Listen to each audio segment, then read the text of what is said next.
Hi guys, and today we're going to talk about a disease called polycythemia. And basically, we were talking about anemia earlier. Anemia, what does it mean when you're anemic? When it means you're anemic, that means you have way too low red blood cells. But if you have poly, if you can make this, poly means more than one, right? The one way you could think about this is if you're polytheistic, you believe in more than one God. So poly is more than one. Well, obviously that doesn't really, just remember that poly means too much, baby. You could think about too much. So too much blood. So what's when your body has too much blood, has way too much blood. Okay? And when your body has too much blood, what happens if your body has too much blood? What happens? So let's look at the causes of polycythemia. So one of the causes is dehydration.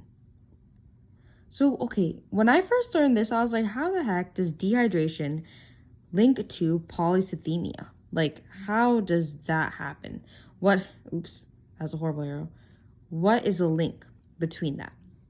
Okay, guys, this leads us back to our hematocrit. Okay, so this is a really bad hematocrit, but this is our hematocrit. And if you remember, a hematocrit, a basic hematocrit, is made up of, let's say, about 55% plasma. And plasma is made out of, remember, it's made out of fluid, which is what? Water. So it's made out of water. And the rest is made out of what? Erythrocytes. What is erythrocytes? It's basically what we're studying. Red blood cells.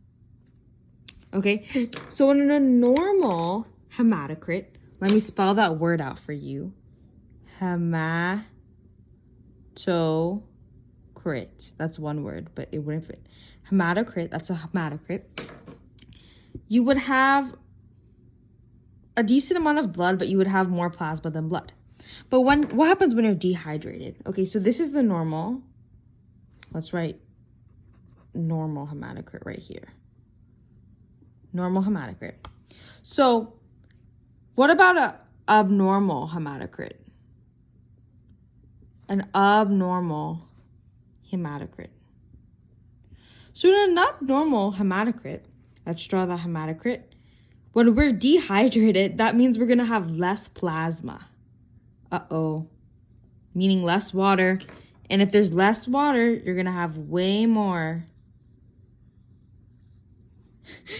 red blood cells.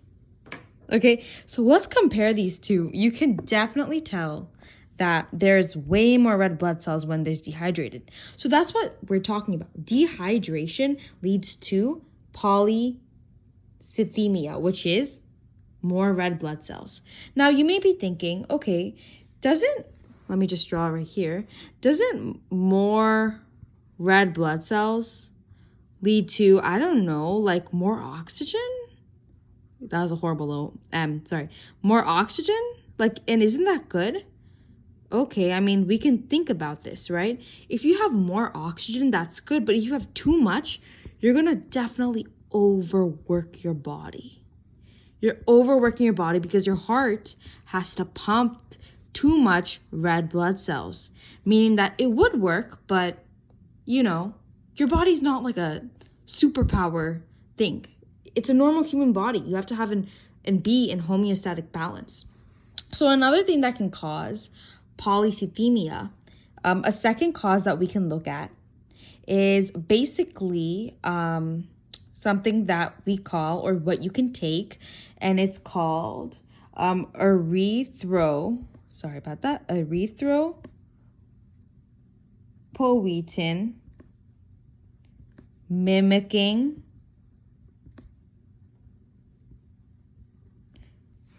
drugs. And this is called the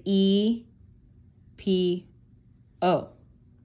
Now, erythropoietin mimicking drug, first of all, you guys should know what erythropoietin means. And if you don't know, that stimulates, or it's a hormone that causes erythropoiesis. And remember what erythropoiesis is? Formation of red blood cells. So if you have way too much erythropoietin, you're going to have way too much red blood cells. Okay? So athletes are huge people who take this kind of drug. Athletes.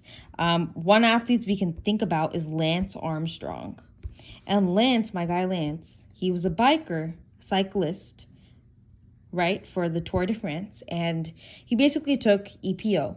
And obviously that hormone makes more erythropoiesis, the process, so it leads to more red blood cells. And at first, he was obviously thriving because it's like more oxygen, your body's pumping. But trust me, when you take too much, you can overwork the body, right? So what happens when you overwork the body? Let's go right here. What happens if you overwork the body because you have too much erythropoietin? You can get clotting. Obviously, you can get clotted. It's too much blood.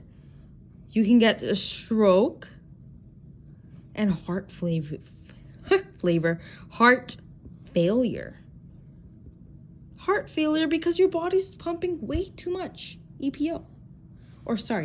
Too much red blood cells. So that is definitely why we looked at anemia, but having polycythemia, which what does it mean again? Too much emia blood will be very bad for the body. Okay, y'all. I hope you enjoyed this whole lesson about polycythemia, and God bless you guys.